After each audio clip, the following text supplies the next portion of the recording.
Hello and welcome to Listen to This on the topic of prioritizing mental health in our correctional facilities. So I'm going to go ahead and just jump right into this, okay? So I want to talk to you guys about reforming our correctional facilities. I want to advocate for mental health support within our justice system.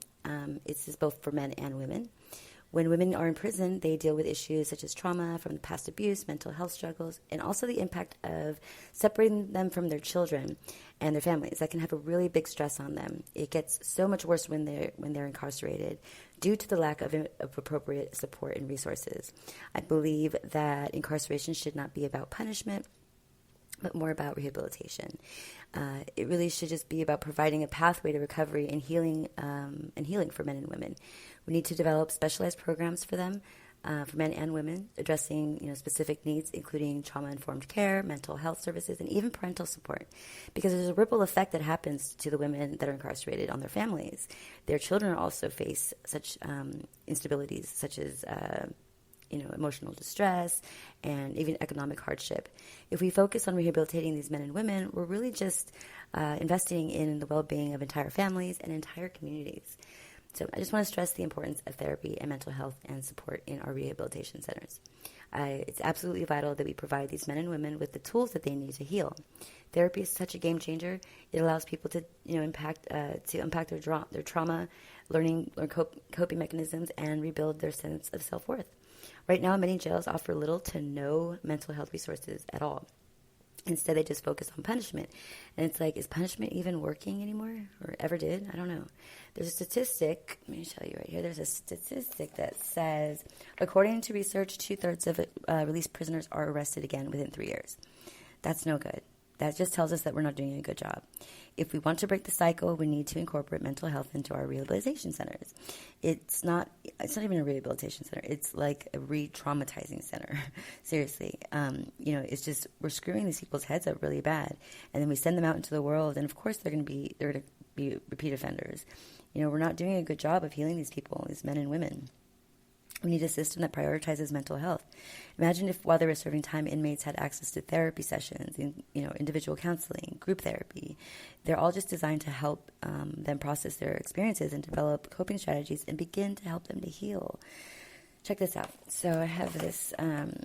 So in Norway, the criminal justice system emphasizes rehabilitation over punishment. Their prisoners are designed to feel more like communities rather than at correctional facilities. The inmates participate in various programs aimed at personal development. As a result, Norway boasts one of the lowest recidivism rates in the world at about 20% compared to the United States, which sits at around 70%. That's crazy. Their 20% to our 70%. Success stories like this just shows that change is possible if we altered our approach to incarceration. I want to talk to you guys about another thing, about privacy. This just really upsets me. But, okay, so just to be frank, a lot of men have never even seen or been around another man naked before until they go to jail. I don't understand why we're forcing them into such uncomfortable, traumatic situations. We need to find a way to respect their dignity and privacy. That should be a basic right for everybody. Many of these men have had trauma from their past, even sexual trauma as children, and then they're put into these environments where they're just being re-triggered and re-traumatized. And then we send them out into the world, and it's like, it's a scary thing to do. There's a really high rate for those that have been sexually traumatized as children that go into the jail system and go back out into the world. There's a big high rate for those men that they become offenders themselves because we're fucking up their heads really bad. There's a really, it's just that really bothers me. We can't do this anymore. Respecting a person's dignity should not be something that's negotiable. Everyone deserves to feel safe and respected regardless of their circumstances. We need to reevaluate our processes and make necessary changes to ensure that human rights are being upheld within our correctional facilities. To begin our journey towards reform, one of the most crucial steps is advocating for policies that mandate mental health services within our correctional facilities. It's not just about changing laws, it's about enhancing lives and fostering healing.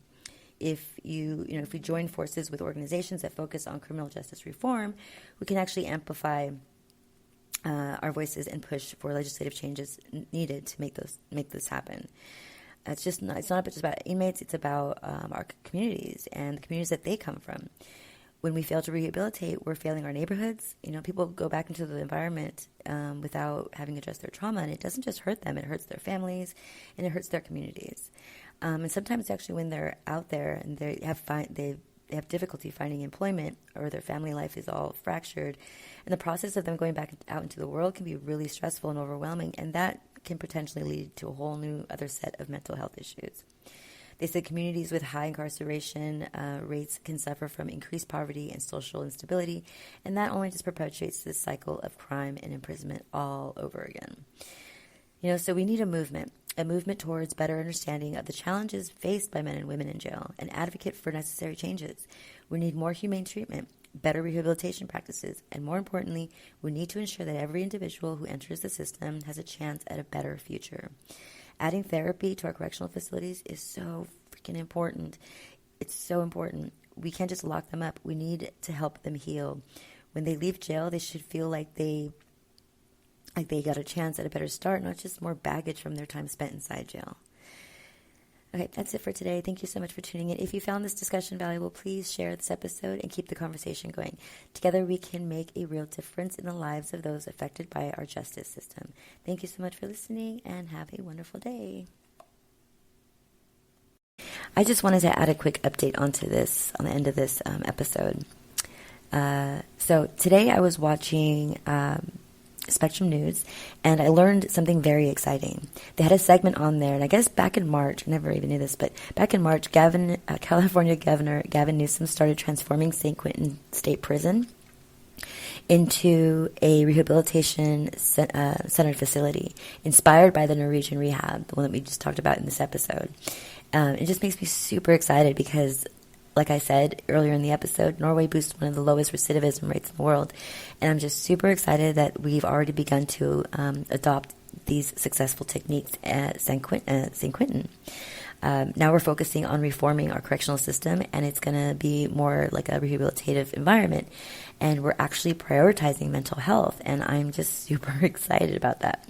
We're also investing millions of dollars to renovate parts of the prison to make it more like a dorm/community type of atmosphere, instead of the traditional prison setting that it is. I mean, it's one of the oldest prisons in the country, so it needs a little bit of a makeover anyway. I don't know. Anyway, I just think that this initiative deserves national attention. So please share this episode, especially because of the awesome positive update that I'm giving to you now. I just hope that other correctional facilities follow suit to see how effective this approach can be, and I'm super confident that it will work. Okay, that's about it. Thank you so much for listening. Have a wonderful day.